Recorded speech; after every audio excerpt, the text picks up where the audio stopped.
Welcome to the Confessions Podcast. I'm Cindy Wagman. And I'm Jess Campbell. We're two former in-house nonprofit pros turned coaches and consultants to purpose-driven organizations. After years of building up our separate six-figure businesses from scratch, we've thrown a lot of spaghetti at the wall and have lived to see what sticks. We're on a mission to help other nonprofit coaches and consultants looking to start or scale their own businesses past the six-figure mark by pulling back the curtain. Whether you're still working inside a nonprofit and thinking of one day going out on your own, or you've been running your consulting business for years, you understand that working with nonprofits is just different. We're giving you access to the business leaders who serve nonprofits as their clients. You know, the people who truly get it. No more gatekeeping, no more secrets. This podcast is going to give you an inside look at what running a successful nonprofit coaching and consulting business looks like. Basically, we're asking people how much money they make, how they get paid, and what has and hasn't worked in their businesses. Listen in as these leaders share their insights, their numbers, and the good, the bad, and the ugly when it comes to building a nonprofit coaching or consulting business. We're going to empower you to make the power moves that give you the income and freedom you set out to create from day one. You ready? Let's go. So Chad, when we met in person recently, you told me that you very intentionally were not growing a team, that you wanted to be a business of one. Do you remember when you made that decision or sort of like released yourself from the expectations of that growth? Not specifically, but I can talk a little bit about the process. You know, when you first start and you go on your own, it's freelancer and you are a one. And then, you know, the workload comes up a little bit and start thinking, oh, do I want somebody? Do I don't? And I had been managing a small team pretty much my whole career, and I was just kind of over it. I wanted to do the fundraising and help people with fundraising and frankly, not deal with a lot of drama and all the things that come with managing people. And so I stayed small and just had referral partners. But then I kept getting this question, like, when are you going to hire? When are you going to grow? How big are you going to make your firm? And I just kind of started getting mad. Like, I like just being me and having great people I send work to and they do the same thing back. I actually stumbled across this book called Company of One by Paul Jarvis. And it just has this great mindset of not growth for the sake of growth, not growth because that's what we're supposed to do, but being very strategic and thinking through that and just really focused. And that was when it was freeing. It was like, okay, other people have had these same thoughts and you don't have to, just go down the path you're supposed to because everybody thinks you should. Yeah, I call it a vortex. We kind of get sucked into like what we expect or what people expect of us. So that's such a great perspective to start off with. Chad, welcome to the podcast. We're so excited to have you. Let's just take a step back and do you mind introducing yourself and what you do? Sure thing. My name's Chad Barger. I'm a career-long fundraiser. It's all I've ever done. Got the bug early while I was in college and entered right in the nonprofit sector in higher ed, annual giving work. From there, I had a 20-year frontline career, mostly in museums, the arts from there. And like most of us kind of fell into consulting work. I was an AFP chapter president and started doing some speaking. And then when you speak, they say, well, you come work with us one-on-one. And got really lucky to be able to do kind of half and half for a couple of years. So scaled myself down to part-time in the business. Actually, in my job, I was an executive director for a United Arts Fund at the time. Just took that down to working with the board and doing major gifts work, and then built my business and my book on the side for about 2 years before just got too big and had to make the decision. Give up the dream job to try this entrepreneurship thing or just stay there forever. So now it's about 4 years in from full time. Okay, nice. You have so much overlap with Cindy and how she got started as a fundraiser as well. That was kind of funny. You I think don't that's a find a pretty lot of common people. tale because like nobody dreams of being a fundraising consultant when they start out, you know? Yeah, To find it in college. Yeah, because I also knew I wanted to fundraise when I was in university, which there aren't many people like us. So No, especially like 20 years ago. I think it's a Yeah. little more common now, but yeah. Maybe. Okay, so Chad, what does your present day business look like? Like, how do you get paid? Yeah, that's really evolved. I mean, it started first go out, you'll take anything. Like, you know, oh, you want me to do this report? Yeah, sure. Grants, I hate writing grants, but okay. You know, thankfully now that it's grown, I've been able to really focus on what I want to do and what I like to do. And I think that's part of the process too. You got to do it before you figure out what you really don't like. So for me, I hate writing reports. I never liked grant writing. I always outsourced that as soon as I could. The worst job for me is like a development assessment. Like, come look at everything we do and give me this 20-page report that, you know, says what we should or shouldn't do. I don't mind the discovery work, but I hate writing that darn report. So I don't write reports. Most of my work is training and coaching. So I love speaking. I love training. I'm an old high school marching band geek. And I say speaking is kind of like that. It's a rehearsed performance and you get that adrenaline high still. So not having to wear the dorky wool uniform. But so speak and train, that's about a quarter of my business. I have a group of coaching clients, a couple different programs. That's another quarter. And then I teach as adjunct faculty at 2 colleges, do an online program for Temple University and a local small Christian school, Messiah University near us, teach their fundraising course. So that's about a quarter. And then the kind of this quarter of referral / affiliate / sponsor kind of hodgepodge, you know, working with our vendor friends and all of that. Okay, cool.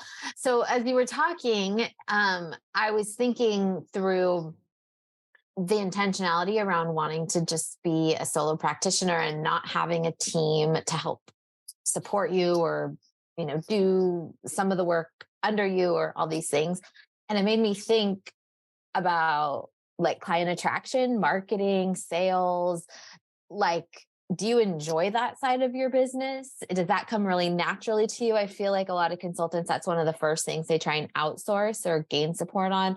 Same thought process went through keeping organized and attention to detail. Is that your sweet spot? And so, you know, managing your inbox and doing your bookkeeping and all these things, like, I guess I'm curious as to what your known strengths are, or are you sitting in the seat where you're like, nope, it's more important to me just to be a solo practitioner and I'm just going to do all the things?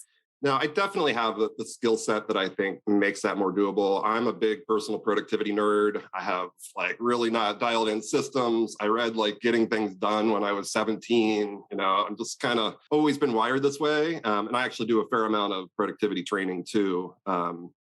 As some of the speaking. So yeah, that's there. I like build the system, you know, all the automations, all the tools, Zapier, you know, all that stuff. I like that kind of techie, dig in, build it once, automate it type of thing.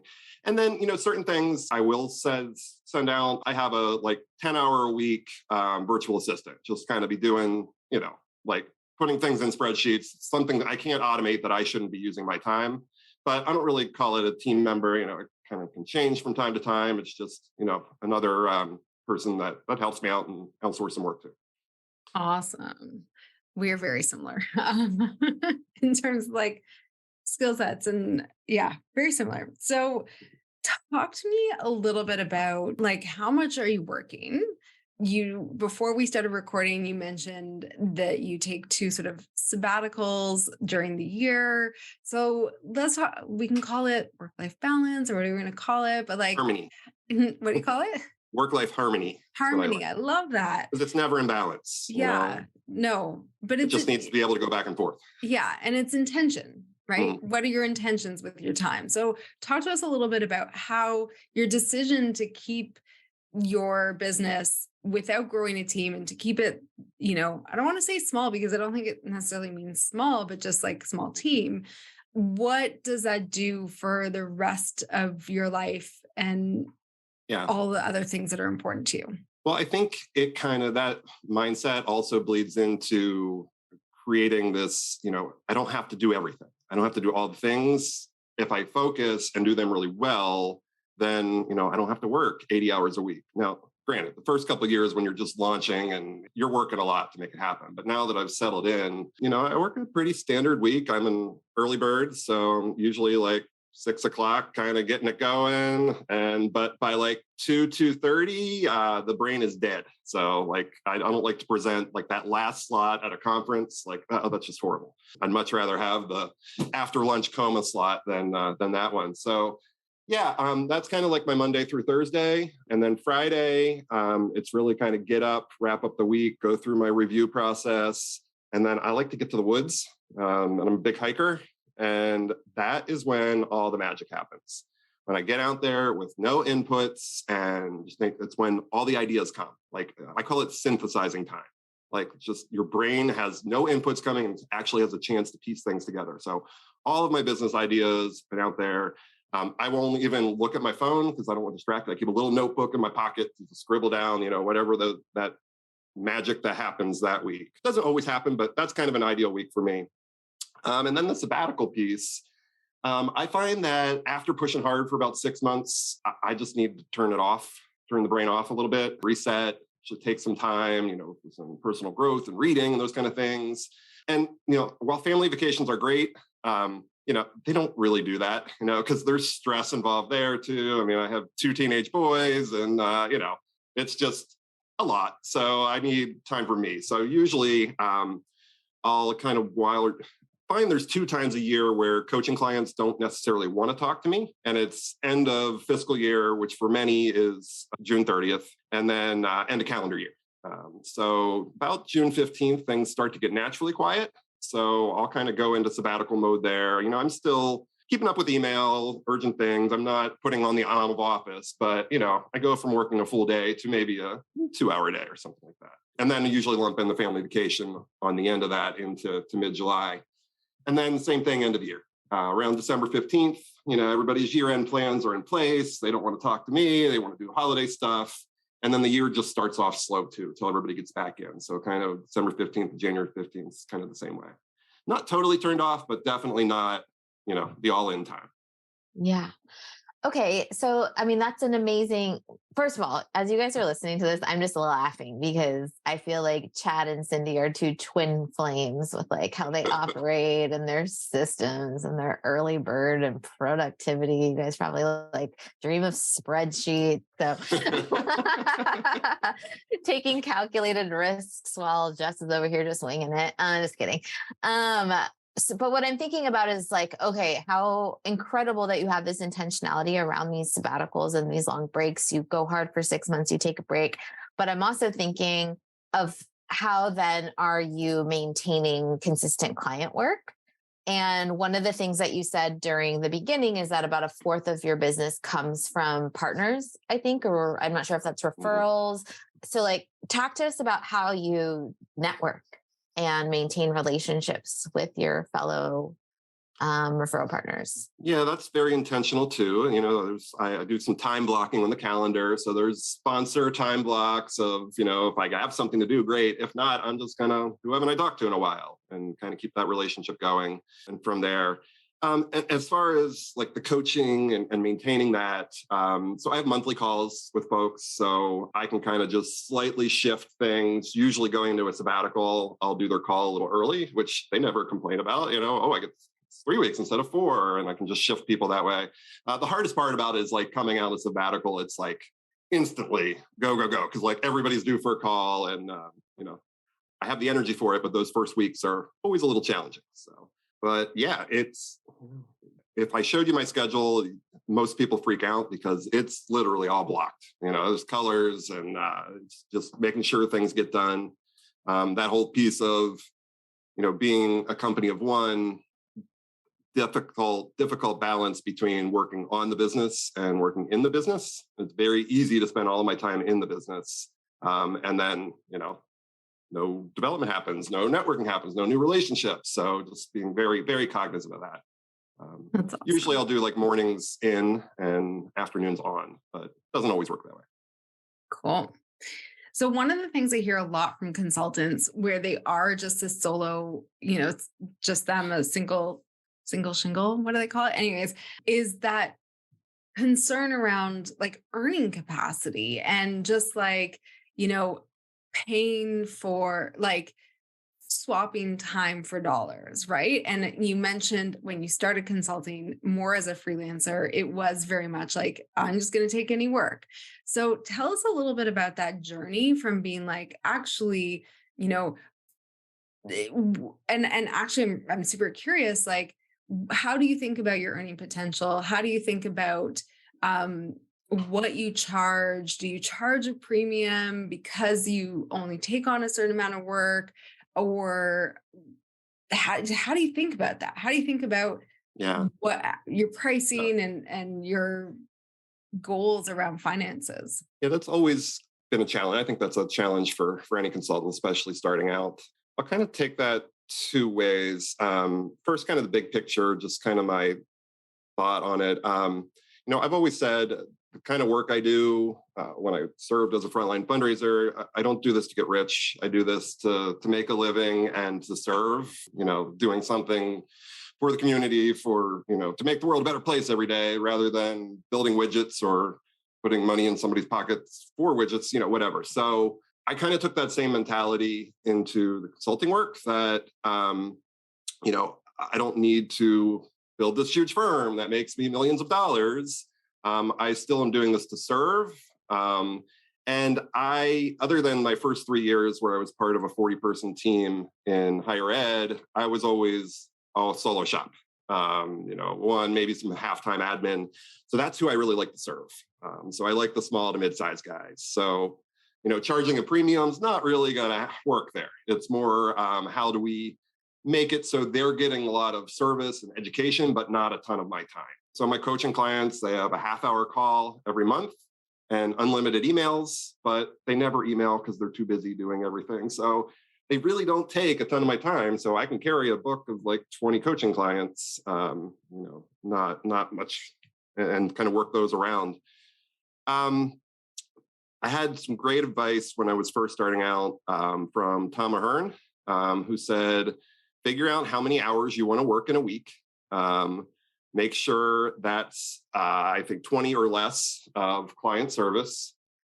Figure out your hourly rate, what you need to make to support your family and have some extras, and then double it, is what he said, because you've got to cover all that other time. So I found that to be very true and a pretty good formula. Tweak things over time, but I basically still kind of run that way. Okay, interesting. You just said, and I'm not sure if you're just like saying this number randomly or if 20 coaching clients is actually on your docket. That sounds like a ton to someone like me.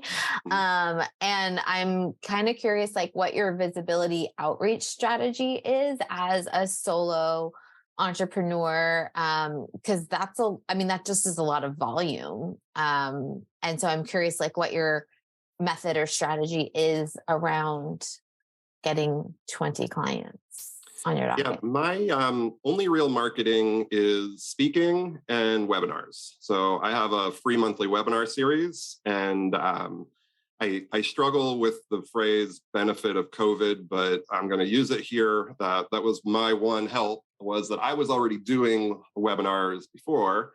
I was getting like 100, 150 people per month. COVID hits, nobody can go to conferences. I start getting like 350 to 500 people for a webinar. And at that number, there's always a couple of people that afterwards reach out and say, hey, I like what you said. How would I maybe work with you? So that's really been a huge help for me and pretty much all I do. And now I finally got smart after listening to folks like you. And I have a sponsor for that webinar series that, wants to get in front of those people as well. So that's just worked great. You sign up for the webinar, you get on the email list, we stay in touch, there's weekly tips, those kind of things. I was just going to ask, do you have an email list? And if so, how do you use that in your business? Yeah, that's definitely my just keeping Chad in front of you, just general reminders, here's the next webinar, here's a free download, here's a quick tip this week, those kind of things, not the big long thing, but just real short little snippets. Goes every Wednesday and just kind of keeps people connected. Okay, Chad, every episode we play a round of rapid fire questions. Are you ready for playing? as a productivity masterman, what is your morning routine? Oh, it's a 17-point checklist, right? I gotta get up and, do news, a cup of tea, kind of just wake up, get the mind going. Then some reading, do a half hour of reading every morning. Then, we start on the coffee, we get through all the social media notification checks and everything. We got the whole system working and off we go, usually about 90 minutes. Amazing. You mentioned on the call that you are an avid hiker. What is the best hike you've been on of all time? Well, during COVID, I section hiked the middle section of the Appalachian Trail, which goes right close to my house. And so Friday hikes in the woods during COVID was, I had more time. So drive to a trailhead and do a 10-mile out and back. And so I actually knocked off about 330 miles of the trail over there. And I've done from Pennsylvania, New Jersey line to about halfway through Virginia. So, whoa. Is there any bucket list hike that you have yet to do? This summer, I'm hoping to do the Narrows in Zion National Park. So that's the plans. I have a speaking gig somewhat in range, trying to see if I can make it work. Nice. Okay. Fingers crossed. And then for my last question, you also mentioned in our episode that you have 2 teenage boys. So tell us, what is life as an entrepreneur like? Any tips of advice for folks who have 2 teenage boys at home, also running your own business? Well, they're 15 and 13, so they need less of my time these days as far as answering questions or talking or playing with them, and they need much more of my time driving them places. So our driving age in Pennsylvania is 16, so I got another year of taxi service. I sometimes joke we should just paint both cars yellow and be, because there's 2 kids, there's 2 of us, and at times we can't make it work and have to call in reinforcements. So that's evolved. When I started 6 years ago, much younger, but that was kind of nice too, that I'm here and things are flexible and much more control of your own schedule to be there. I haven't missed a concert or other things. And so it's great, but that definitely evolves too. Yeah, I can vision that happening. I'm a few years out though, for sure. Thank you, Chad. Thank you both so much. Okay, so I'm sitting here thinking, what does Chad do to stay disciplined and focused? I joke all the time, but it's not a joke. On my low 5 of strength finders is both focus and discipline. So it would be, it is difficult for me to keep the blinders on, and that's hard whether you're someone like me that enjoys professional development and you're listening to podcasts or reading books, and there's all of these blogs about how to scale and how do you keep the blinders on to just say nope, it's more important for me to do this kind of solo venture versus adding on team members? Or, even what do you do if you suddenly have 20 new coaching clients that come into your world? And then so the temptation to say, okay, well, maybe I'll hire a junior coach to work under me to help provide community support. How do you stay focused? I think I'm just wired for the focus.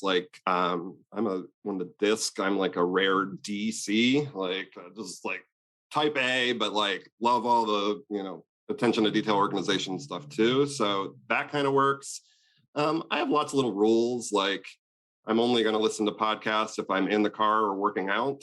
There's no just structure and things. This is when this happens. If I want to do that, then I got to wait till the next time block comes. I don't know. I just kind of like that stuff. So that's pretty natural. What was the other side of that question? Sorry, I'm blanking. No, it's just, outside of that, what was it? What would you do if suddenly you had an influx of 20 new coaching people at once, right? So speaking gigs or just any project. I do know, I have some limits. So I know I can't go above 20. So if I get a coach, somebody coming, I'll usually know when a slot is going to be opening up. So I might offer to do a one-time session. We're going to do an hour-long call, an intensive or something. And then the next time the slot opens up, it's reserved for you. So that'll happen. If they need more help more urgently, I might refer them to somebody else. I have folks that we send people back and forth. If it truly is a back and forth referral relationship, great. If it's me sending people all the time and nothing comes back, then we're going to have a referral fee conversation. And that way with grant writing. Grant writing is the thing that I could easily hire a grant writer in-house and keep them busy. But I would rather send that to somebody else, get a referral fee, not have that stress, and not, stress of managing somebody, but also that stress of, I got to meet payroll now, and it's not just me that's going to suffer, but somebody else and their family too, if we can't get enough work in the door. Like, I just don't really want that stress. Totally. I mean, I've been there. We're so similar. Yeah. I want to talk to you. You mentioned kind of on your hikes, you think that's where you get creative and you think about what's next.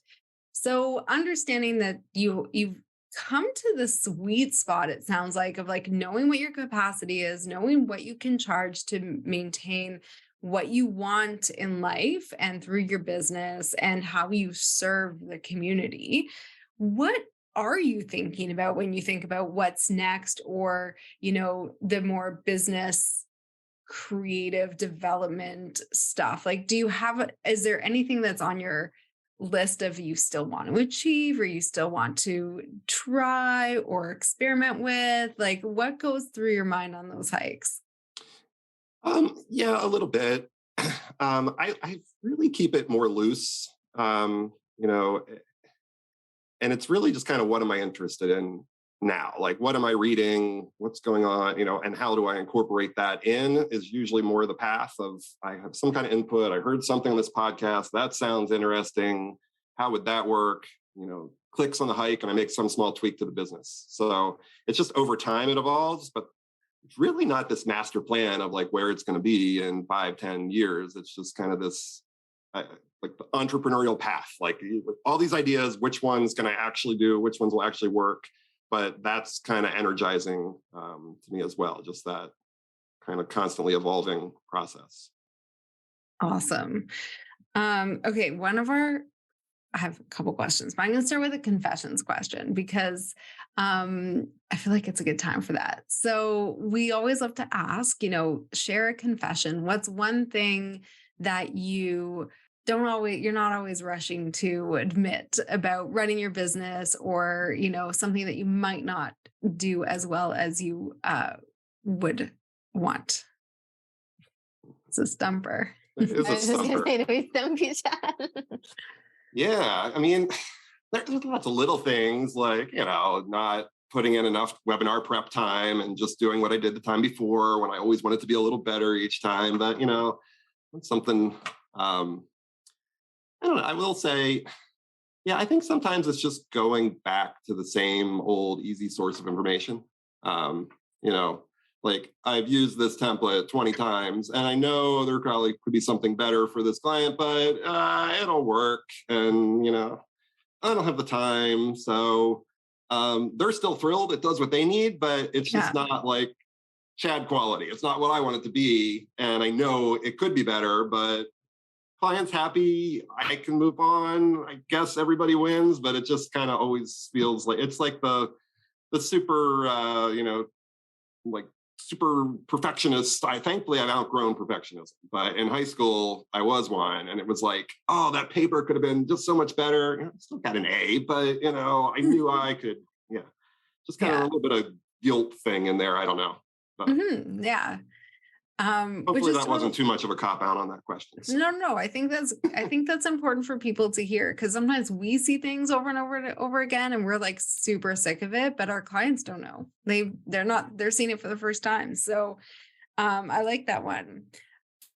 You seem to have found this like great sweet spot of like contentment, right? Where you're not in that rat race of like hustle, new, grow, blah, blah. And you found something that works for you.